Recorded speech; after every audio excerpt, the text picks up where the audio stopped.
Con nosotros conectado el expresidente Ernesto Samper. Los saludo hasta ahora, expresidente. Gracias por conectarse con nosotros aquí en Cambio de Tema, nuestro programa de Revista Cambio. Y pues usted que estuvo hace 30 años también planteando esta iniciativa, ¿cómo la ve ahora? Buenas tardes. Bueno, mira, yo creo que esta es una propuesta muy importante.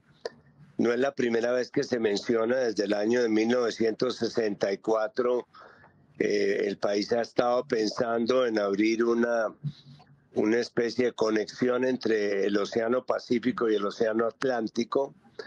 En el gobierno mío efectivamente se pensó seguir adelante con un proyecto que ya había diseñado el presidente Virgilio Barco, que era un proyecto, se llamaba el proyecto Atrato Truandó, que era la unión prácticamente de dos ríos, lo cual permitiría tener un canal a nivel. ¿Qué quiere decir un canal a nivel? Que no requeriría, como el de Panamá, esclusas para igualar los niveles de los dos mares, sino permitiría un paso permanente y continuo. Sin embargo, esta idea fue descartada por razones económicas, pero también por razones ambientales, porque tocaba hacer unas excavaciones y dañar la biodiversidad de la zona, que era muy doloroso en términos ambientales. Entonces nos pasamos a una posibilidad que era la de un canal seco, se llamaba, que es exactamente parecida a la del tren que en este momento se está proponiendo, que es un tren interoceánico entre Urabá y Cupica, de unos 200 kilómetros, que tendría la posibilidad de llevar y de traer contenedores con una muy grande efectividad y dentro de unos términos de horas que lo hacían mucho más rentable que el paso por el Canal de Panamá. ¿Por qué el tema adquiere nuevamente importancia estratégica?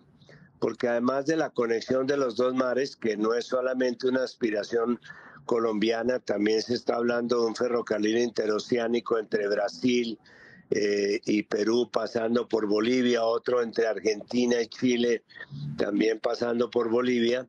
Además de esta idea general que existe de que tenemos que conectar los dos océanos. En nuestro caso no necesitamos otro país porque sería dentro de la misma Colombia. Pues también hay dos nuevos hechos que, digamos, le dan una justificación estratégica. El primero es que el segundo canal de Panamá, porque ya se construyó, además del primero que se construyó a comienzos del siglo pasado, pues recientemente se construyó un segundo canal, pero este canal está encontrándose con el gravísimo problema de que el agua que necesitaban para las esclusas, que suponía que se hicieran unas represas que alimentaran estas esclusas, no se construyeron, con lo cual, si estaban pasando, por decir algo, 30 barcos diarios, hoy ya están pasando 13 o 14, en cuyo caso sería muy útil poder complementar la tarea de estos canales con este tren, que de alguna manera establecería un puerto seco, porque no sería simplemente hacer otro canal hidrográfico, sino simplemente establecer un ferrocarril que pudiera transportar las mercancías. Y el segundo aspecto estratégico que vale la pena considerar es que el Darién se convirtió no solamente en una zona estratégica desde el punto de vista de la biodiversidad. Es una gran reserva de biodiversidad la que hay en toda esta zona, que debe ser protegida, sino que se volvió un centro de paso de miles de migrantes, que son los que están tratando de pasar a través del Darién para llegar a Centroamérica y de allí a Estados Unidos. Entonces, de alguna forma, el tema social de la protección de estos migrantes, de la relación de ellos con la biodiversidad, pues se ha vuelto una decisión estratégica, darle un sentido a estas migraciones y darle la consideración a estas personas de que son ciudadanos que tienen derecho a tener derechos. Y en este sentido, las propuestas que se han venido haciendo, tanto en Panamá como en Colombia, para que se le dé una importancia estratégica desde el punto de vista social al Darién, pues ayudaría mucho en fortalecer esta idea de la posibilidad de circular pasajeros de un lado a otro. Sí, expresidente, entendiendo pues ese contexto que usted nos da y sobre todo la coyuntura que hay en este momento con relación a ese problema social en la región del Darién, pero también al problema que está afrontando en este momento el Canal de Panamá, digamos que en este momento la oportunidad está dada para que Colombia la aproveche y construya ese canal seco. Pero yo sí quiero preguntarle qué pasó hace 30 años, por qué no se hizo, si la propuesta también estaba planteada de la misma forma y seguramente ahí pues también se hubiera podido aprovechar en su momento. Eso ya tendríamos un tren entre el Océano Atlántico y el Pacífico. Bueno, fundamentalmente nosotros heredamos del gobierno del presidente Barco la propuesta de hacer un canal a nivel, es decir, un canal de agua a nivel, y eso fue lo que alcanzamos a trabajar durante una parte del gobierno. Como les digo, cuando ya se hizo la evaluación de los costos ambientales, de los costos financieros, pero sobre todo cuando ya nos dimos cuenta de que Panamá sí tenía los recursos para construir su segundo canal, lo cual hubiera de alguna manera golpeado este canal a nivel que nosotros estábamos pensando o lo hubiera hecho innecesario, pues el proyecto lo dejamos. Pero repito, lo que no ha sido demostrado es que haya perdido la importancia estratégica. Tanto por las razones ambientales que ya mencionábamos, las razones sociales, pero también por razones económicas. Yo no descarto que no había plata. La idea que se está trabajando en América Latina de construir unos 20 o 25 proyectos de infraestructura, este podría caber perfectamente para ser financiado no solamente con recursos regionales, sino también con recursos asiáticos, como el BRICS, por ejemplo, porque es una obra que le interesa muchísimo al comercio internacional, este paso rápido de mercancías que, repito, hoy día se está viendo dificultado por el canal. Inclusive está pensando en reabrir otros canales que se han descartado en Nicaragua, por ejemplo, o en la misma Estados Unidos. Sí, claro, el apetito sin duda en este momento lo hay por parte de inversionistas extranjeros e incluso los estudios de prefactibilidad, y eso lo contamos también en el reportaje que publicamos este fin de semana en Revista Cambio, pues han sido financiados o están siendo o están recibiendo aportes de entidades también a nivel internacional, de organismos multilaterales que quieren pues saber qué tan viable puede ser esta mega obra de infraestructura que sin duda pues aportaría muchos beneficios económicos al país. Pero pues también hay quienes dicen, no, esto definitivamente es una locura, es una idea que está muy volada, no hay nada concreto y puede ser una cortina de humo del presidente Gustavo Petro. Así como le pasó a usted, expresidente Samper, que en su momento pues muchos detractores dijeron que esa propuesta que usted estaba haciendo era irrealizable y que usted la echó también como una especie de globo para tapar las crisis que estaba viviendo en ese momento su gobierno. ¿Usted cree que en este momento también el presidente Gustavo Petro puede estar utilizando esto como un globo, como una cortina de humo para tal vez hacerle el quite a esos escándalos que se están presentando en el país por parte del gobierno nacional? Mira, bueno, en mi caso no solamente era una cantidad de cortinas. Cada vez que yo hablaba y proponía algo, se consideraba que era una cortina de humo. Pero esto es una estrategia política para descalificar grandes proyectos que yo creo que no le sirve al país. Lamentablemente en Colombia nos hemos vuelto pequeños para las cosas grandes y grandes para las cosas pequeñas. Si el país no comienza a pensar en términos grandes, por ejemplo, los proyectos que hoy día están planteados en la costa atlántica. Tenemos el mejor puerto de América Latina, que es el puerto de Cartagena. Si ese puerto de Cartagena no tiene un fácil acceso a través de un canal, bien sea el de Panamá o bien sea para trasladar las mercancías que le están llegando de Europa, para reciclarlas hacia el Pacífico, simple y sencillamente perdería su importancia estratégica.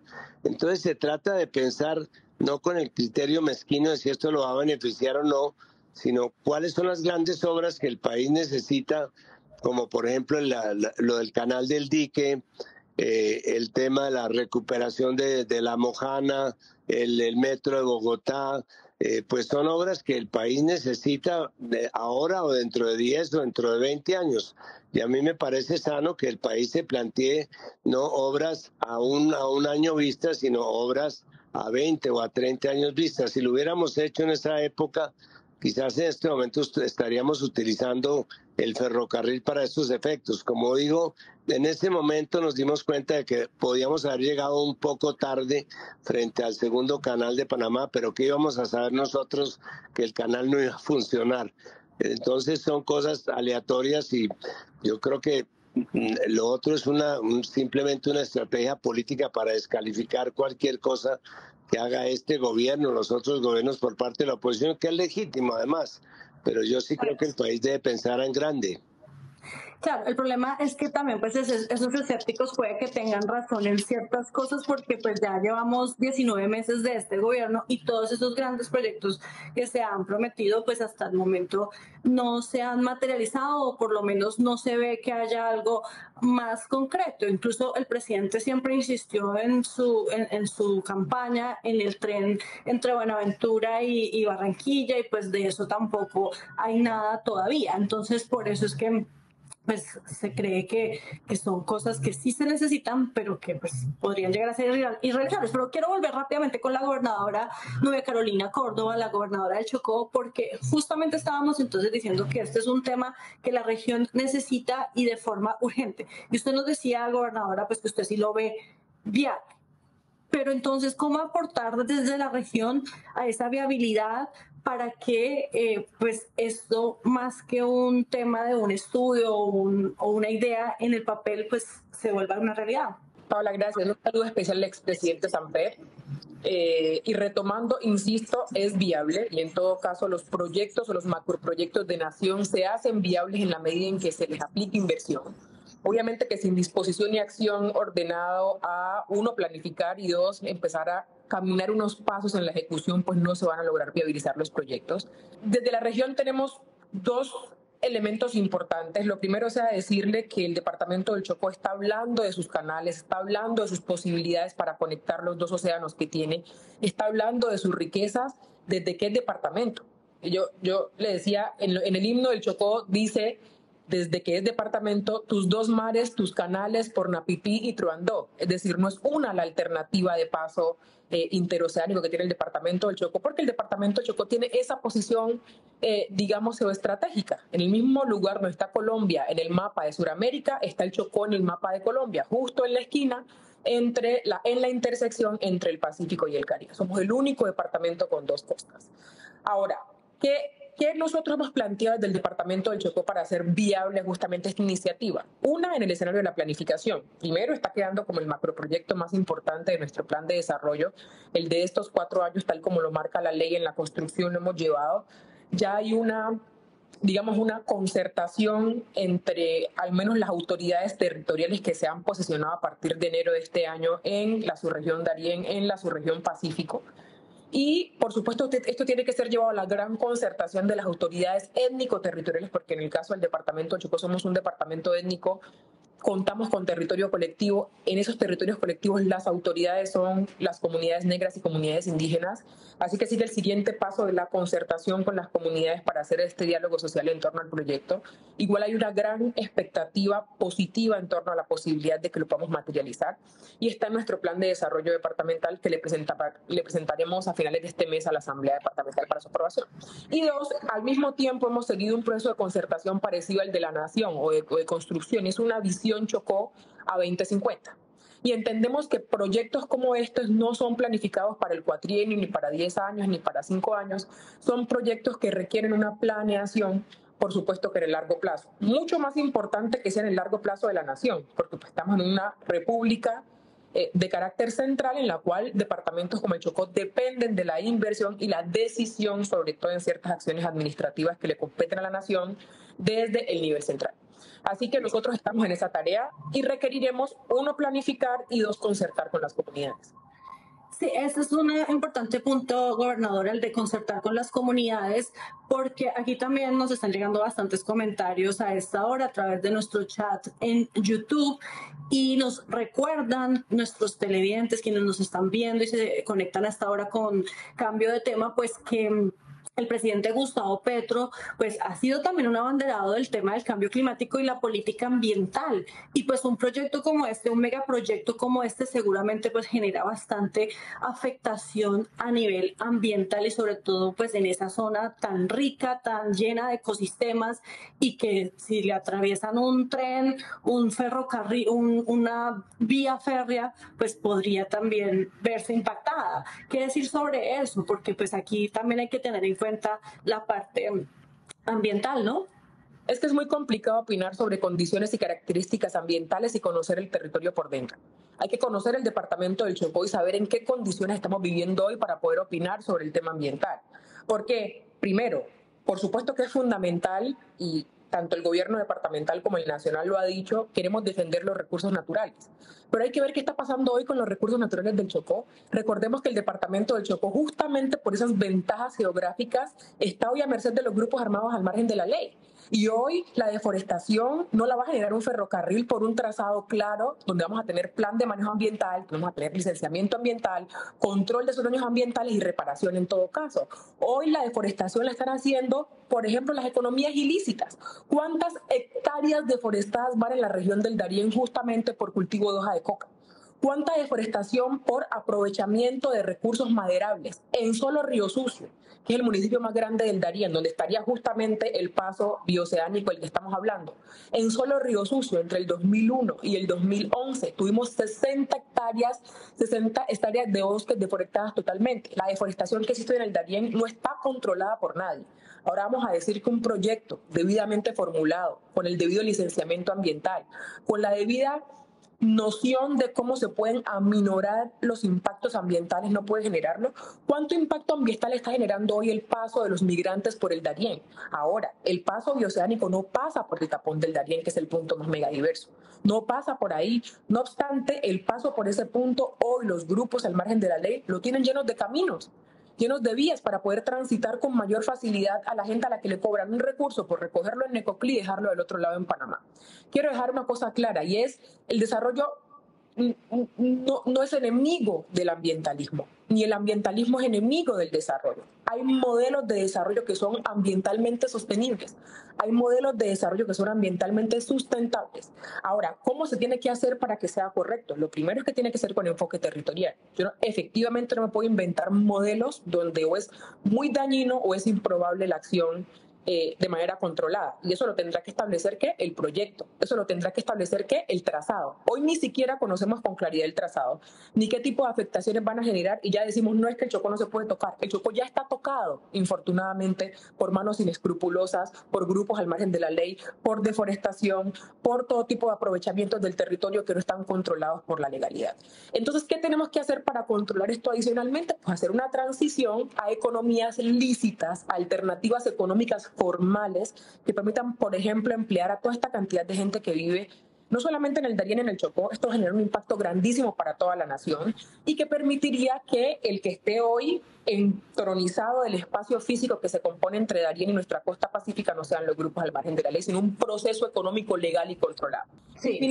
Y finalmente, el licenciamiento ambiental es una herramienta muy importante. Nosotros en el departamento del Chocó no generamos ningún tipo de contaminación, nosotros no generamos CO2 y por lo tanto tenemos toda la capacidad mediante un proyecto en específico de compensar cualquier tipo de afectación ambiental que pueda pasar. Yo creo, entre otras cosas, que precisamente la decisión, y creo que el expresidente Samper lo dijo, de no canalizar Truandó, que es una posibilidad, de no canalizar Napipí, que es una posibilidad, de no irrumpir en el río Coredó, que es una posibilidad, pasa a la idea que sea menos, genere la menor afectación posible, que es la posibilidad de que sea a través de vía férrea. Y esa vía férrea genera una afectación que es perfectamente controlada, y créanmelo, que desde el punto de vista del derecho ambiental y de las reglamentaciones ambientales existen alternativas para poder controlar este tipo de procesos. Lo hemos visto en Colombia cómo se hacen construcciones que respetan los manglares, hemos visto cómo se elevan o se reducen cuando hay necesidad de proteger un ecosistema en específico. Así que yo creo con honestidad que no hay que condenar a un territorio como el departamento del Chocó al atraso solamente pensando en un componente ambiental que es un elemento más de, digamos, la orientación que debe seguir el proyecto. Importante eso, gobernadora. Y bueno, finalmente, expresidente Ernesto Samper, usted ya nos hablaba de un tema de cifras, de la capacidad que podría tener este proyecto para competirle al Canal de Panamá y para volverse una alternativa, como ya lo decíamos, también para el comercio mundial. Sin embargo, pues hay también quienes han hecho diferentes análisis y dicen, esto no llegaría ni al 3% del comercio, no movería ni el 3% del comercio, de la carga que pasa por el Canal de Panamá. Entonces, ¿cómo hacer para que en efecto pues se convierta este corredor, si es que se logra hacer, en un jugador importante, teniendo en cuenta además que usted también ya nos recordaba, pues que en otros países se está pensando también en esa posibilidad de conectar los dos océanos, en Brasil, en la parte sur del continente, pero también en México, y también hay otros proyectos que se están haciendo debido a que el Canal de Panamá está pasando por esa crisis. Bueno, primero un cordial saludo a la gobernadora. Yo estoy feliz escuchando a la gobernadora. Creo que está muy bien gobernado el Chocó y seguramente que no nos pase lo que pasó hace 150 años cuando la gente hablaba de que la capital de Colombia debía quedar en Panamá. Y mucha gente dijo, no, Panamá es un territorio muy lejano, eso está lleno de paludismo, eso está lleno de dificultades. Y fíjense lo que pasó después, que finalmente terminamos perdiendo Panamá porque no hicimos lo que teníamos que hacer, que era o trasladar la capital allá o haber empezado el proyecto del canal. Aquí no nos puede pasar lo mismo. Tiene toda la razón la gobernadora de que aquí lo que hay son temas ambientales que deben ser manejados con los temas sociales y de crecimiento para que haya un concepto de desarrollo sostenible. Y yo pienso que el país tiene derecho a soñar como están soñando otros países. Yo acabo de regresar de Brasil. En Río de Janeiro, el presidente Lula hizo un anuncio de una inversión en proyectos de infraestructura como este, que van a llegar a 15.000 millones de dólares. Yo creo que el dinero hay que buscarlos y que estamos conscientes de que es una obra que tiene una alta prioridad. Y un poco lo que usted dice, si va a generar o no comercio, es un poco como el dilema del huevo y la gallina. No se genera comercio porque no hay vías para transportarlo y no hay vías para transportarlo porque dicen que no hay comercio. Yo sí creo que esta es una alternativa para considerarla seriamente, por supuesto, para mirarla con otras prioridades que hay dentro del país. No es una cosa de locuras de darle porque sí esto al Chocó, pero me parece que si llevamos varios gobiernos, porque no fue solamente el mío, sino también el gobierno de Barco, el gobierno de Valencia, estudiando estas posibilidades para redimir al Chocó, no le quitemos esta posibilidad dentro de las condiciones de sostenibilidad social y ambiental que plantea muy bien nuestra joven gobernadora. Pero, expresidente, déjame tal vez meterle un poquito en problemas, y es que esta idea, ya lo decíamos, pues es a largo plazo, y por lo menos los estudios de prefactibilidad solamente hasta final de este año se van a conocer, o sea que los estudios y diseños definitivos y esa fase de factibilidad estaría llegando a finales del gobierno del presidente Gustavo Petro. ¿Esto para usted significaría que en este gran proyecto y en otros, pues habría que darle entonces continuidad a un gobierno progresista? No, efectivamente sí te metes en Honduras con esa pregunta porque exactamente lo que yo creo que debemos hacer es lo contrario, no descuatrenizar las inversiones públicas. Si nosotros hubiéramos reducido la inversión pública a un solo gobierno, seguramente no se hubiera podido construir la Ruta del Sol, ni se hubiera podido estudiar la navegabilidad del canal del dique, ni se hubiera podido construir. Hoy día estamos pensando, hay gente que está pensando, y yo creo que tienen razón, en buscar una salida de Caracas hacia el Pacífico a través de los llanos orientales. A muchos les parecería esto una locura, pero hay gente que la está defendiendo porque el país necesita soñar, necesita pensar en cosas grandes y no seguir en esta minucia en que estamos enfrentados todos los días, mezquinas, pequeñas, irrisorias. Yo sí Creo que al contrario, esto nos invita a que pensemos cada uno en que sí se pueden hacer cosas grandes y que las cosas grandes pueden durar más de 1 o 2 o de 3 gobiernos. Ahí es donde encontramos la posibilidad de volver a reconocernos los unos a los otros y vivir en paz. Pues bien, ahí está entonces, es una propuesta que aunque parece que está cruda, pues sí está avanzando, ya lo decíamos y lo revelamos este fin de semana. En cambio, hay ya definido una fase de prefactibilidad, se están adelantando esos estudios que están recibiendo aportes y donaciones de organismos multilaterales e internacionales, y la idea es pues que esto pueda avanzar y que se defina pues rápidamente si es viable o no hacer un tren interoceánico que le compita en Colombia al Canal de Panamá. Muchísimas gracias al expresidente Ernesto Samper por haberse conectado, por haber opinado sobre este tema y por supuesto también a la gobernadora de Chocó, Nubia Carolina Córdoba.